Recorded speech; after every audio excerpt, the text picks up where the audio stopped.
मेरी शादी एक बहुत ही अमीर ख़ानदान में हुई थी। मैं इस वजह से बहुत खुश थी कि सारी ज़िंदगी मैंने अपनी ख्वाहिशों को दबाते हुए गुजारी थी।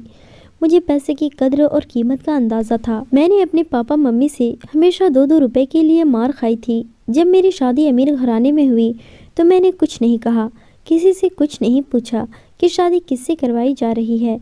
मुझे तो इस बात की खुशी थी कि मैं इस जेल से निकलकर एक बड़े से महल में जाऊंगी। मेरा घर मुझे जेल से कम नहीं लगता था। मुझे बहुत खुशी हो रही थी कि मैं ऐसे घर में जाऊंगी जहां आगे पीछे बहुत सारे नौकर मेरी सेवा करेंगे और मैं बस उनको हुक्म दिया करूंगी। कुछ दिन बाद मेरी बारात मेरे घर के अंदर दाखिल हुई तो मैं सोच भी नहीं सकती थी कि कितने स्मार्ट और महंगे महंगे कपड़े पहने हुए लोग हैं जो मेरे घर पर आए हैं।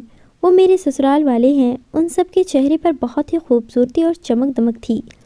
हमारा मोहल्ला तो गरीबों का मोहल्ला, लेकिन जब ये लोग मुझे ब्याह कर अपने घर ले गए तो मैं घर को देखते ही रह गई थी। वो घर नहीं था, वो तो राजा महाराजाओं के जैसा महल था, जहाँ की रोशनी और खूबसूरती उस महल में बिखरे पड़ी थी। मुझे लगा मैं किसी नई दुनिया में आ गई हूँ। घर में आने के बाद मुझे सबसे पहले अपने पति को देखने की जल्दी थी, क्योंकि मेरी माँ और पापा ने मुझे मेरे पति की फ़ोटो भी नहीं दिखाई थी। बस कहा था कि तुम हमारी अच्छी बेटी हो और अच्छी बेटियां अपने पति को देखने की ज़िद नहीं करती। हालांकि लड़कियों को यह हक है कि वो अपने होने वाले पति को देखे, पर मेरे पापा ने और मेरी माँ ने यह मुझसे छीन लिया था। जब मैं अपने ससुराल में दाखिल हुई तो मेरा स्वागत मेरे पति की बजाय मेरी सास ने किया था और मुझे मेरे पति के कमरे में बिठाने के बजाय मेरी सास के कमरे में ही बैठा दिया गया था। मैं समझी थी कि शायद उन लोगों को कोई रस्म वगैरह करनी होगी। फिर कुछ और लड़कियां आईं उस कमरे में और फिर छोटी मोटी रस्में की, पर मेरे पति ने अपने चेहरे से सेहरा नहीं हटाया। मैं भी नज़रें झुकाकर बैठी हुई थी। मैं अपने पति को उस वक्त नहीं देख सकती थी, पर मैं किस्मत की मारी, मुझे क्या पता था कि मेरी मुश्किलों का दौर शुरू हो चुका है। सभी लड़कियों के कमरे से जाने के बाद मैं उम्मीद कर रही थी कि मेरी सास मुझे उठाकर मेरे पति के कमरे में ले जाएगी, मगर ऐसा कुछ भी नहीं हुआ। वह कमरे को बाहर से बंद करके चली गई। उनका इंतज़ार करती रह गई। लगभग आधा घंटा गुजर गया, पर कमरे में मेरा पति नहीं आया। इसी तरह 1 घंटा गुजर गया। जब मेरी सास भी नहीं आई तो मुझे फ़िक्र होने लगी, कहीं मुझे बंद करके तो नहीं चली गई। दिमाग में अजीब अजीब सा ख्याल आ रहे थे। पति से मिलने की भी जल्दी थी, क्योंकि शादी के बाद हर औरत की यह ख्वाहिश होती है कि उसका पति उसे मोहब्बत करे, अपनी मोहब्बत का इजहार करे, उसकी खूबसूरती की तारीफ़ करे, उसे ढेर सारी प्यार भरी बातें करे। पर यहाँ तो ऐसा कुछ भी नहीं हो रहा था। बैठे बैठे मेरी कमर अकड़ने लगी थी। इससे पहले कि मैं उठकर दरवाजे तक आती, कमरे का दरवाज़ा ज़ोर से खुला और मेरी सास किसी तूफ़ान की तरह कमरे के अंदर दाखिल हुई। लेकिन हैरत तो उस वक्त हुई, उन्होंने कमरे को अंदर से कुंडी लगा दी। यह काम तो मेरे पति का होता। दिल में सोचने लगी। मैंने अपनी नज़रें उठाकर अपनी सास की तरफ देखा तो वह मेरे करीब आकर बैठ चुकी थी। मेरी सास मुझे बहुत ही गौर से देख रही थी। फिर थोड़ी देर बाद बोली, बेटा, मैं अच्छी तरह जानती हूँ कि तुम्हारे मन में क्या चल रहा है। तुम यही सोच रही हो कि मेरा पति कमरे में क्यों नहीं आया और मेरी सास बार बार कमरे में क्यों आ जाती है और तुम्हें कमरे में बंद कर देती है। तो बस बेटी, मैं नहीं चाहती कि तुम्हारी खूबसूरती को किसी की नज़र लगे। मैं तुम्हें तुम्हारे पति के पास भेजूंगी, ज़रूर भेजूंगी, पर अभी सही टाइम नहीं आया है। तो फ़िलहाल मेरे कमरे में ही बैठी रहो। और हाँ, ऐसा करो कि कपड़े बदल लो और कोई कंफर्टेबल से कपड़े पहन लो ताकि तुम्हें सोने में आसानी रहे। मेरी सास बहुत अच्छी थी। उनके चेहरे से ही शराफत नज़र आ रही थी। पूजा पाठ में भी बहुत ज़्यादा विश्वास रखने वाली थी। मुझे भी खुशी हुई कि चलो अच्छी बात है कि मेरी सास बहुत ज़्यादा मॉडर्न नहीं है, क्योंकि मैं खुद ही सीधी सादी और गरीब लड़की थी और अगर किसी मॉडर्न घर में आती तो मेरी ज़िंदगी मुश्किल हो जाती। वैसे भी मुझे अभी तक फैशन करना नहीं आता था। मैं खामोशी से बैठी रह गई। मैंने कपड़े बदल लिए और फिर थोड़ी देर भगवान के सामने खड़ी होकर अपने मन की तसल्ली की, भगवान की पूजा की। पूजा ख़त्म करने के बाद मैं बेड पर आकर लेट गई और फिर पता नहीं मुझे कब नींद आ गई। जब मेरी आँख खुली तो मैं अपनी सास के कमरे में ही थी, लेकिन मुझे बुरा नहीं लगा क्योंकि मेरी सास मेरा बहुत ख्याल रख रही थी, इसलिए मैं बुरा क्यों मानती। मेरी सास ने आकर मुझे नीले रंग का एक जोड़ा पहना दिया। कहने लगी, यह पहन लो, मुझे तुम्हें मेहमानों से मिलवाना है। अब दिन का वक्त हो गया है, तुम अपने पति को बाद में देख लेना। फिलहाल इस वक्त मेहमानों से मिलना ज़रूरी है। मेहमान तुम्हें देखने आ रहे हैं। हमने वलीमा भी तो करना है। मैं खुश हो गई। मैंने अच्छी तरह से कपड़े पहनकर खुद को तैयार कर लिया और फिर बारी बारी से मुझसे ख़ानदान की औरतें मिलने आने लगी। मैं ख़ानदान की नई बहू थी, इसलिए मुझसे मिलने के लिए बहुत सारे लोग आए थे, पर जो भी मुझे देखता वह बड़ी अजीब नज़रों से देखता और फिर घूरता ही चला जाता। हर मिलने वाली औरत अजीब सा मुंह बनाकर यह बात ज़रूर कहती कि ये ऋषि की बीवी है। सारे मेहमान और औरतें मुझे मुड़ मुड़ कर ऐसे देखती जैसे मैं कोई अजीबा हूँ। मैं लोगों की नज़रों का मतलब नहीं समझ पा रही थी कि आखिर सब ऐसा क्यों कह रही हैं, वह मुझे मुड़ मुड़ कर क्यों देखती हैं। लेकिन एक बात अजीब थी, किसी ने भी मेरे पति ऋषि का जिक्र नहीं किया था, ना ही ऋषि के बारे में कुछ पूछा। सबकी नज़रों का निशाना मैं ही बनी हुई थी। हैरत की बात थी कि मैंने सबकी निगाह में अपने लिए तरस देखा था। मुझे देखने आने वाली हर औरत मुझसे यह ज़रूर कहती कि भगवान तुम पर दया करे और तुम्हारी ज़िंदगी को आसान करे। मुझे बहुत अजीब लगता, क्योंकि मेरे ससुराल वाले बहुत ही अच्छे लोग थे। उन्होंने मेरे साथ अब तक कुछ भी गलत नहीं किया था, बल्कि मुझे हाथों हाथ लिया था। मुझे यह महसूस नहीं होने दिया था कि मैं किसी गरीब घर से हूँ। लेकिन मुझे क्या पता था कि हमदर्दी मेरी गरीबी की वजह से नहीं, बल्कि मेरी बदनसीबी की वजह से सब लोग दिखा रहे हैं। थोड़ी देर बाद मेरी सास मुझे कमरे में बिठाकर बाहर चली गई। अभी तक मैंने अपने पति को नहीं देखा था। जब मेरी सास मुझे कमरे में छोड़कर जाने लगी तो मैंने अपनी सास से कहा, माँ जी क्या आज वलीमा नहीं होगा? मेरी बात सुनकर मेरी सासू माँ मुस्कुराने लगी और मेरा कान हल्के से खींचते हुए बोली, मुझे पता है तुम वलीमे के लिए क्यों कह रही हो, क्योंकि तुम्हें ऋषि को देखना है ना। लेकिन बहू रानी, पति का दीदार करना इतना आसान नहीं है। दीदार करने के लिए, उसका चेहरा देखने के लिए तुम्हें बहुत सारे इम्तिहानों से गुजरना पड़ेगा। बहुत सारे इम्तिहान में पास करने पड़ेंगे, तब कहीं जाकर तुम अपने पति यानी कि ऋषि को देख सकोगी। कैसी इम्तिहान? मैं एकदम घबरा गई और पूछ बैठी। तो मेरी सास बोली, पहले तो तुम्हें खुद को ऋषि के काबिल बनाना होगा। अगर मैं ऋषि के काबिल नहीं थी तो उन्होंने मुझसे शादी ही क्यों की? मेरी जुबान पर शिकायत आ ही गई। अब जाहिर है इतनी देर से आंख मिचौली चल रही थी तो मेरा हक तो बनता ही था कि मैं अपनी सास से सवाल कर सकूं। मेरी सास मेरी बात सुनकर कानों को हाथ लगाकर कहने लगी, अरे भाई, पति से मिलने के लिए इतनी जल्दी? हमारे ज़माने में तो लड़कियां इतना शर्माती थी कि जब कोई रिश्ता लेने के लिए उनके घर में आता था तो वह सामने ही नहीं आती थी और फिर पति से हफ्ता हफ्ता भर नज़रें नहीं मिला पाती थी। पर आजकल की लड़कियां, इन्हें तो पति से बातें करने का बड़ा शौक़ होता है। मेरी सास की सोच बहुत ही पुराने ज़माने की थी। मैंने खामोश रहना ही अच्छा समझा। चलो, आखिर अपने बेटे को कितने दिन तक मुझसे दूर रखेगी? वो भी मुझसे मिलने के लिए बेचैन हो रहे होंगे, क्योंकि जब मर्द शादी करता है तो मिलने का दिल उसका भी करता है। मैं अकेली तो नहीं तड़प रही थी इस आग में। मैं यही सोचकर खामोश हो गई थी। लेकिन मेरे पति की तरफ से किसी भी तरह की कोई जल्दबाजी दिखाई नहीं दे रही थी। कहीं से भी कोई आसार नज़र नहीं आ रहे थे। आखिर मेरे पति को मुझसे मिलने की जल्दी क्यों नहीं है? इसी तरह से पूरा दिन गुजर आया, यहाँ तक कि दोबारा रात हो गई। अब तो मेरा पारा गर्म होने लगा। मैंने अपनी सास से कहा कि आज भी क्या मैं आपके कमरे में ही सोऊंगी? मेरी सास फिर वही पुराने ज़माने की बातें लेकर बैठ गई और कहने लगी, अजीब बेशर्म लड़की हो, तुम्हें बहुत जल्दबाजी है अपने पति के कमरे में जाने की। शादी के दूसरे ही दिन मेरी बातों को मेरी सास ने बहुत ही अजीबोगरीब बना दिया था कि मेरा दिल ही उठ गया। अच्छा चलो, यह काम करते हैं। मेरी सास ने मुझे अपने पास बुलाते हुए कहा, क्या काम? मैंने सवालिया नज़रों से उनकी तरफ देखा। बेटा, जब तुम्हारा पति तुमसे मिलने के लिए आए तो तुम दोनों के बीच में एक पत्ता होना चाहिए। कम से कम 7 दिन तक तुम्हें सुबह सवेरे उठकर आरती करनी होगी और सोने से पहले भी भगवान जी की पूजा करनी होगी।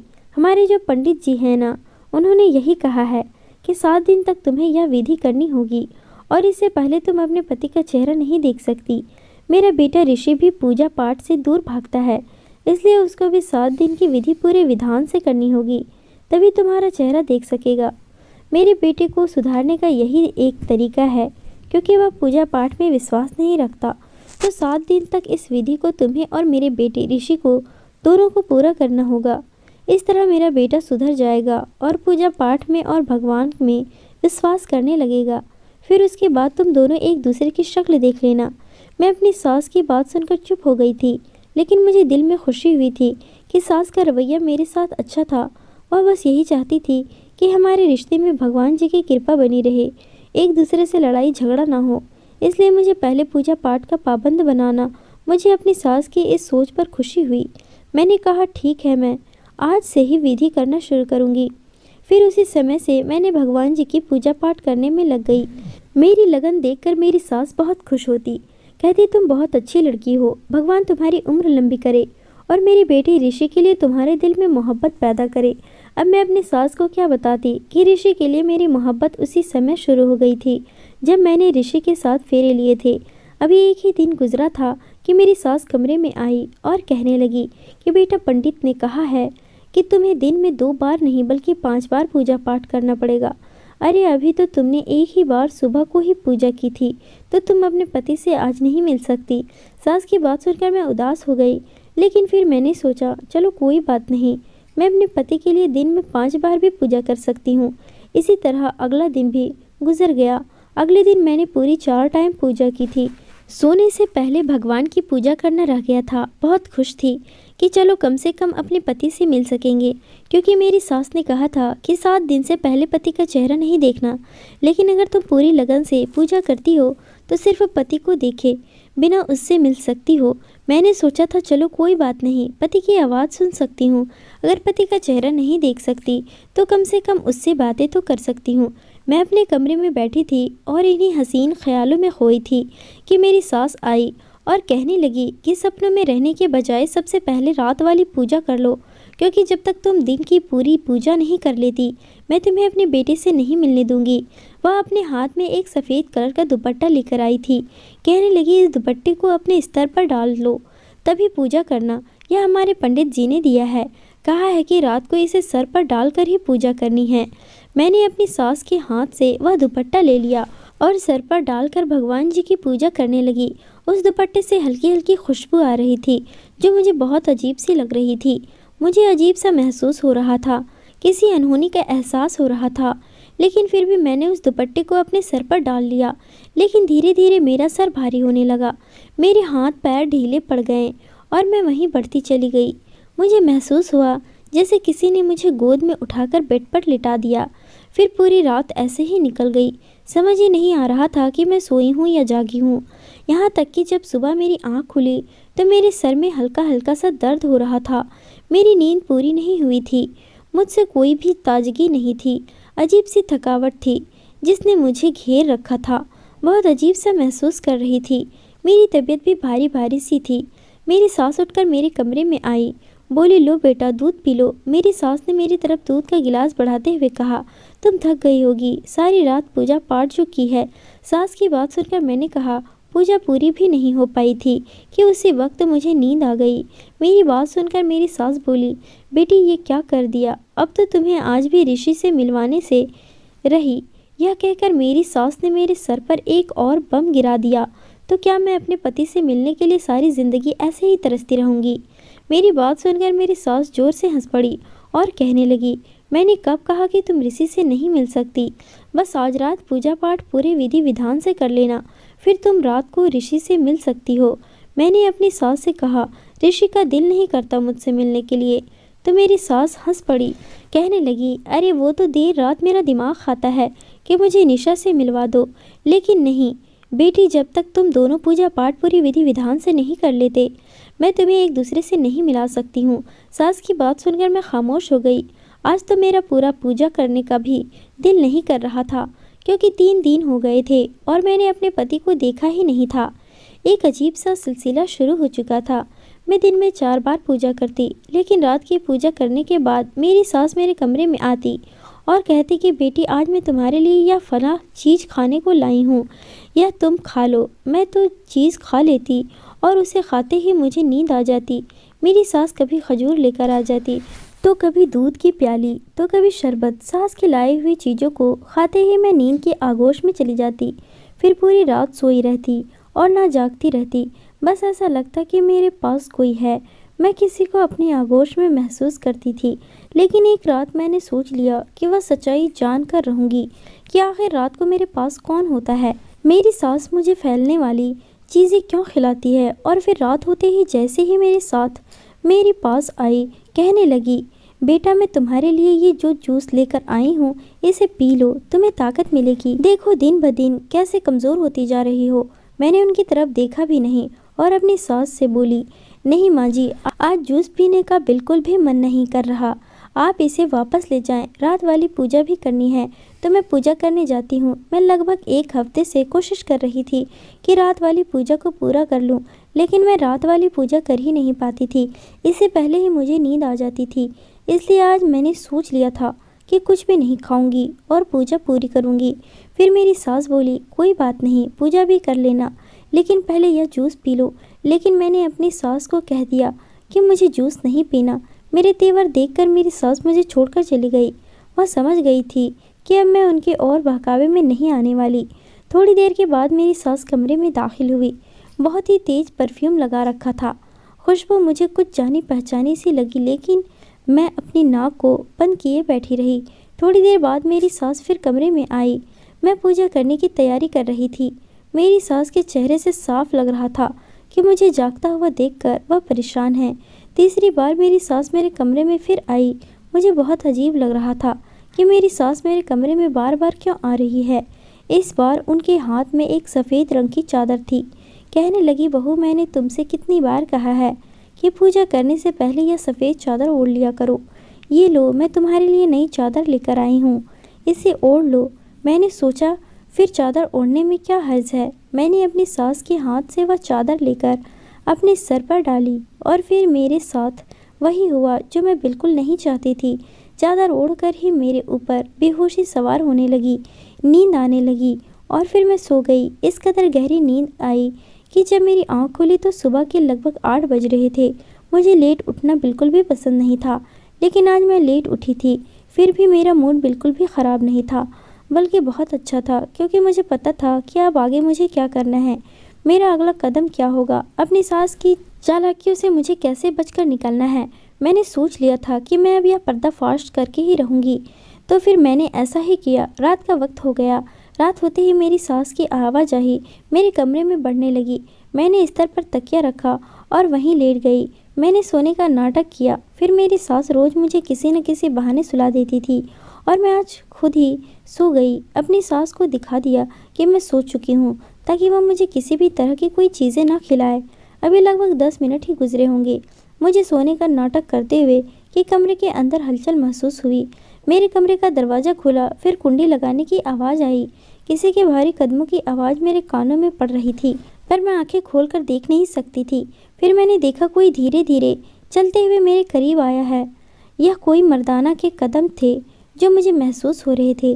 तभी मेरे कान एकदम से खड़े हो गए, क्योंकि किसी ने मुझे छुआ था। मुझसे बर्दाश्त नहीं हुआ। मैंने अपनी आंखें खोलकर सामने देखा, जो कि नाकाबिले बर्दाश्त था। सामने खड़े इंसान को देखकर मेरे सर पर आसमान गिर पड़ा।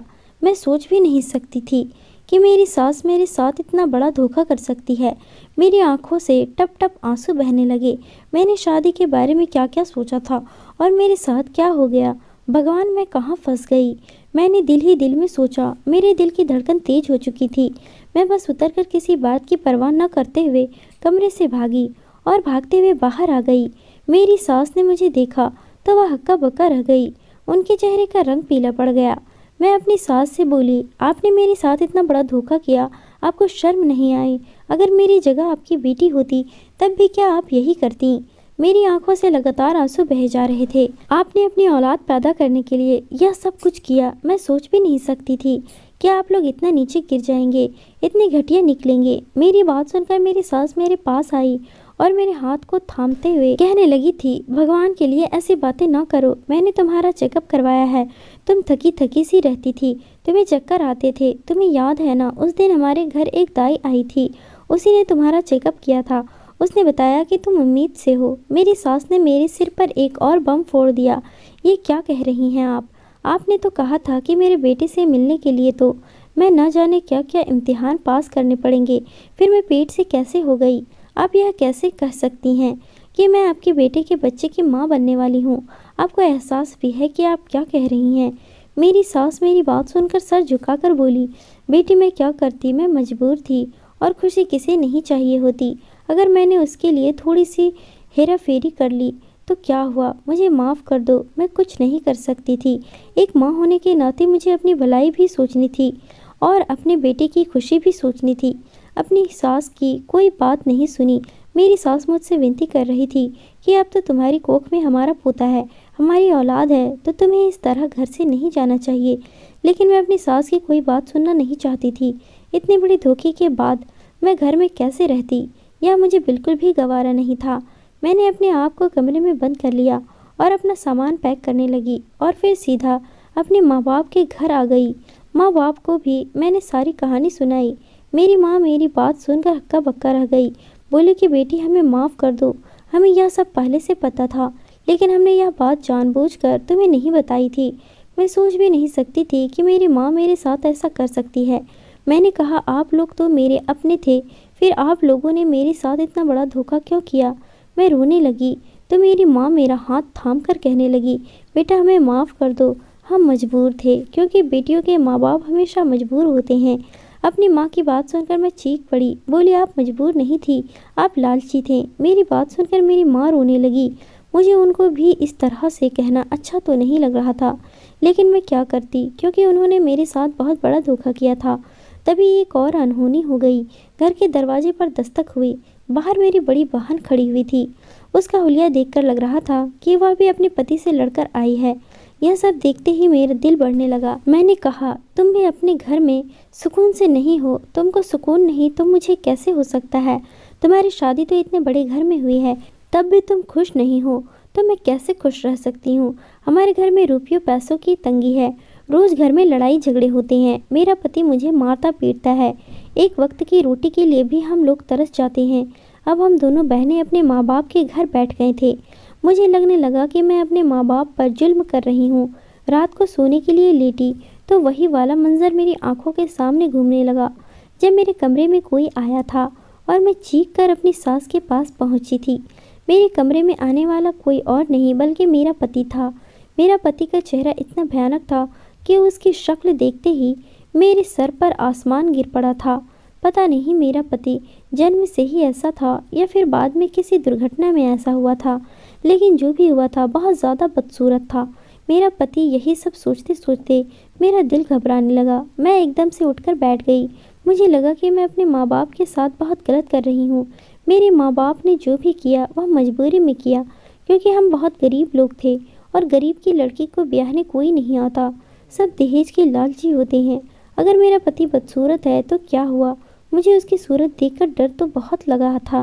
मैं बेहोश होते होते बची थी और यही बात मेरे माँ बाप ने मुझसे छुपाई थी, लेकिन वह क्या कर सकते थे। मेरे माँ बाप की भी मजबूरी थी और मेरी सास की भी मजबूरी थी। वह भी अपने बेटे की खुशी चाहती थी, अपने ख़ानदान का वारिस चाहती थी। यह बात मेरे पति ने ही अपनी माँ से कही थी कि मेरे चेहरे को मेरी पत्नी से छुपा कर रखा जाए, क्योंकि इतने बदसूरत इंसान के साथ कोई भी लड़की रहना पसंद नहीं करेगी। फिर मैंने अपने माँ बाप की गरीबी और मजबूरी को देखते हुए एक फ़ैसला लिया। अपने बदसूरत पति के साथ रहने के लिए मैं तैयार हो गई। मैंने अपना सामान बांधा और वापस अपने ससुराल आ गई, जहाँ पर मेरा पति और मेरी सास मेरा इंतज़ार कर रहे थे। मेरे पति का सर मेरे सामने झुका हुआ था और वो मुझसे माफ़ी मांग रहे थे। मुझे माफ़ कर दो, मैंने तुम्हारे साथ बहुत बुरा किया है, तुम्हें धोखा दिया, तुम्हारी उम्मीदों और ख्वाबों को तोड़ा है, लेकिन यकीन करो तुम जैसा कहोगे मैं वैसा ही करूँगा। मेरा चेहरा ऐसा बिल्कुल नहीं था। मुझ पर एसिड गिर गया था, जिसकी वजह से मेरा चेहरा इतना भयानक हो गया। मेरी आंखों से आंसू टपक रही थी। मेरी सास भी मुझसे माफ़ी मांग रही थी। कहने लगी बेटा हमें माफ़ कर दो, हमारी मजबूरी थी। कौन माँ नहीं चाहेगी कि उसके बेटे का घर बस जाए और उसके ख़ानदान को वारिस न मिले। मैंने अपनी सास और अपने पति को माफ़ कर दिया। यह तो मुझे पता था कि ऋषि एक बहुत अच्छे पति साबित होंगे और मेरा बहुत ख्याल रखेंगे। अब जो भी था जैसा भी था, ऋषि ही मेरा पति थे, इसलिए मैंने अपने पति को माफ़ कर दिया और अपने पति के घर पर ही रहने का फ़ैसला कर लिया। तो दोस्तों आपको हमारी ये कहानी कैसी लगी? कहानी पसंद आई है तो प्लीज़ लाइक करना और हमारे चैनल को सब्सक्राइब भी करना। कहानी को अंत तक सुनने के लिए आप लोगों का बहुत बहुत धन्यवाद।